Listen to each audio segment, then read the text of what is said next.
नमस्कार मित्रांनो, शेतकऱ्यांच्या कर्जमाफीच्या संदर्भात या सरकारला गार झोप लागलेली आहे। शेतकऱ्यांची कर्जमाफीच्या संदर्भात सुद्धा कोणत्याच प्रकारचा निर्णय घेतला जात नाही।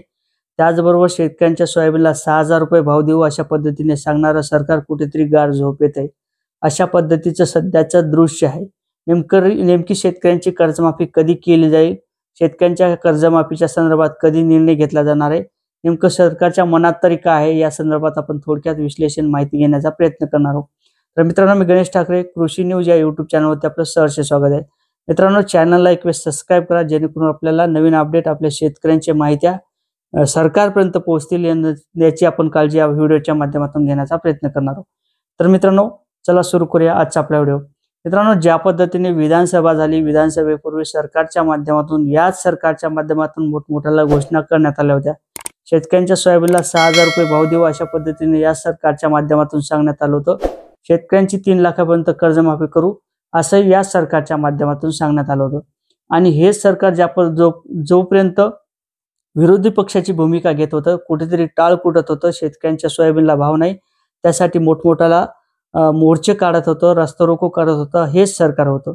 परंतु या शेतकऱ्यांना आता कुठेतरी जाग राहिलेली नाही अशा पद्धतीचं सध्याचं दृश्य या ठिकाणी दिसत आहे। आणि ज्या पद्धतीने शेतकऱ्यांची छत्रपती शिवाजी महाराज कर्जमाफी अंतर्गत 1.5 लाखापर्यंत कर्जमाफी करण्यात आली होती उद्धव बाळासाहेब ठाकरे यांच्या माध्यमातून, म्हणजेच सुरुवातीला या सरकारच्या माध्यमातून करण्यात आली होती। देवेंद्र फडणवीस यांचं भाजपच्या सरकारचं काळ होतं, त्या काळात 1.5 लाखापर्यंत कर्जमाफी करण्यात आली होती। यामध्ये मोठमोठाला निकष लावण्यात आले होते। त्यानंतर महात्मा ज्योतिबा फुले योजना ही चालू करण्यात आली होती, म्हणजेच उद्धव बाळासाहेब ठाकरे यांच्या माध्यमातून। आणि यामध्ये कोणत्याही प्रकारचे निकष न लावता 1.5 लाखापर्यंत सरसकट कर्जमाफी ही उद्धव बाळासाहेब ठाकरे यांच्या माध्यमातून करण्यात आली होती। त्यानंतर भाजप सरकारच्या माध्यमातून मोठाला घोषणा करण्यात आल्या होत्या। सुरुवातीला काही घोषणा करण्याच्या नंतर काही निकष लावण्यात आले होते आणि यामध्ये मोठमोठाला शेतकऱ्यांच्या फक्त सत्कार करण्यात आले होते। त्या ठिकाणी नारळ असेल, श्रीफळ असेल अशा पद्धतीने देऊन शेतकऱ्यांचे मोठमोठाला सत्कार करण्यात आले होते। परंतु तेही शेतकरी यामध्ये कर्जमाफीच्या संदर्भात कोणत्याच प्रकारचा निर्णय घेतला नाही, तेही शेतकरी आता वंचित आहेत। एकंदरीत मोठमोठाला घोषणा करणारं सरकार आता कुठेतरी गार झोप येते अशा पद्धतीचं सध्याचं दृश्य या ठिकाणी दिसत आहे। त्यानंतर उद्धव बाळासाहेब ठाकरे यांच्या माध्यमातून ज्या पद्धतीची कर्जमाफी झाली, त्यानंतर भाजप सरकारच्या माध्यमातून ज्या पद्धतीची कर्जमाफी व्हायला पाहिजे होती, परंतु यांचं कुठेतरी अभ्यासच चालू होता। आणि परत सरकार आल्यानंतर मी शेतकऱ्यांची 3 लाखापर्यंत कर्जमाफी करू असं मोठाला आश्वासन विधानसभेपूर्वी या सरकारच्या माध्यमातून देण्यात आलं होतं।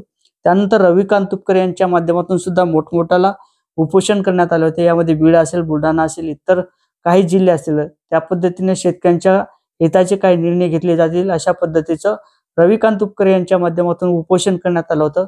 रविकांत तुपकर यांच्या माध्यमातून उपोषण केल्यानंतर याच सरकारच्या माध्यमातून शेतकऱ्यांना सोयाबीनसाठी 6000 रुपये भाव देऊ अशा पद्धतीने सांगण्यात आलं होतं। शेतकऱ्यांच्या कापसाला चांगल्या पद्धतीचा भाव देऊ अशा पद्धतीने या सरकारच्या माध्यमातून सांगण्यात आलं होतं। परंतु शेतकऱ्यांचा कोणत्याही हिताचा निर्णय या सरकारच्या माध्यमातून घेतला नाही।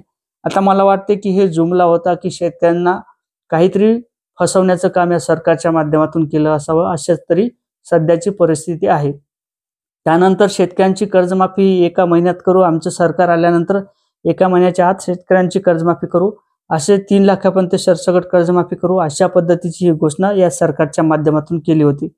परंतु शेतकऱ्यांच्या कर्जमाफी संदर्भात किंवा पीक विम्याच्या संदर्भात हिवाळी अधिवेशनामध्ये काहीतरी बोलल्या जाईल अशा पद्धतीने वाटलं होतं, परंतु शेतकऱ्यांच्या कर्जमाफी संदर्भात सुद्धा कोणत्याच प्रकारचा निर्णय घेतला नाही। त्याचबरोबर शेतकऱ्यांच्या सोयाबीनचे भाव सुद्धा वाढवले नाहीत।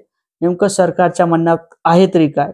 एकंदरीत शेतकरी जर पिकला तर काहीतरी वस्तू घेईल, काहीतरी खरेदी करेल, ट्रॅक्टर घेईल, काय अशा काही योजना, एखादी टीव्ही घेईल अशा पद्धतीचं, फ्रीज घेईल अशा पद्धतीचं काहीतरी वाटत होतं। परंतु शेतकरी जर नाही पिकला तर दुकानदाराचं काय होणार? व्यापारी लाईन सुद्धा मोठ्या प्रमाणात ठप्प बसलेली आहे, त्यांना सुद्धाही काही काम नाही, फक्त माशा आणायचं काम त्यांना सुद्धा राहिलेलं आहे।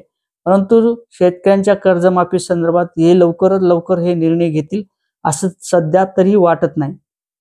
त्यानंतर कृषी मंत्री हे आता कोकाटे साहेब झालेले आहेत। कोकाटे साहेब यांच्या माध्यमातून शेतकऱ्यांच्या कर्जमाफी संदर्भात काहीतरी ठोस निर्णय घेतला जाईल किंवा शेतकऱ्यांचे काही प्रश्न असतील ते मांडल्या जातील अशा पद्धतीने वाटलं होतं। परंतु देवेंद्र फडणवीस साहेब यांचा कर्जमाफीच्या संदर्भात कोणत्या प्रकारचा उल्लेख केला नाही। शेतकऱ्यांच्या कर्जमाफी संदर्भात सुद्धा काहीच सांगितलं नाही। त्यानंतर शेतकऱ्यांच्या कर्जमाफीचा कशा पद्धतीने अभ्यास केला जातो किती वर्ष अभ्यास केला जातो आणि शेतकऱ्यांची कर्जमाफी कधी केली जाते, हाही एक मोठा प्रश्न आहे. आता नेमकं काय वाटते शेतकऱ्यांना? सोयाबीनचे जे हमी भाव आहेत, शेतकऱ्यांचे कापसाला भाव जे आहेत ते मिळायला पाहिजे, शेतकऱ्यांची कर्जमाफी दिली गेली पाहिजे असं तरी मला वाटते. परंतु तुम्हाला काय वाटते कमेंटमध्ये सांगा. व्हिडिओ आवडला तर शेअर करा. चॅनलवर नवीन असेल तर चॅनलला सबस्क्राईब करा. जय शिवराय.